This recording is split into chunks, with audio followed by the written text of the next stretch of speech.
Breaking news చూస్తున్నాం. Andhra Pradesh deputy CM Pawan Kalyan కుమారుడు అకీరానందన్ ఢిల్లీ హైకోర్టును ఆశ్రయించాడు.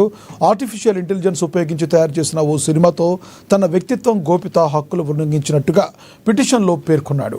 ఏఐ మార్ఫింగ్ డీప్ ఫేక్ టెక్నాలజీతో రూపొందించిన సినిమాతో తన ముఖ కవళికలు, స్వరం, వ్యక్తిత్వాన్ని ఉపయోగించారని అకీరానందన్ తెలిపాడు. ఏఐ లవ్ స్టోరీ అనే ఏఐ రూపొందించిన సినిమాను యూట్యూబ్లో బహుళ వెర్షన్లలో అప్లోడ్ చేశారని తెలిపాడు. అయితే ఏఐ సినిమాతో పాటుగా యూట్యూబ్, ఇన్స్టాగ్రామ్, ఫేస్బుక్, ఎక్స్లో తన పేరుపై ఫేక్ ప్రొఫైల్స్, సోషల్ మీడియాలతో పేజీలు ఉన్నాయని అకీరా కోర్టుకు పిటిషన్లో వెల్లడించాడు. ఈ ఖాతాల్లో కొన్ని తన పేరుతో విరాళాలు కోరుతున్నాయని, దీనివల్ల మోసం, ఆర్థిక దుర్వినియోగం జరుగుతుందనే ఆందోళనలు లేవనెత్తుతున్నాయని అకీరా ఆరోపించాడు. వాటిని తొలగించేలా ఆదేశాలు ఇవ్వాలని ఢిల్లీ హైకోర్టును అకీరా అభ్యర్థించాడు. అతని పిటిషన్ స్వీకరించిన కోర్టు ప్రతివాదులకు నోటీసులు ఇచ్చింది.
ఆంధ్రప్రదేశ్ డిప్యూటీ సీఎం పవన్ కళ్యాణ్ కుమారుడు అకీరానందన్ ఢిల్లీ హైకోర్టును ఆశ్రయించాడు.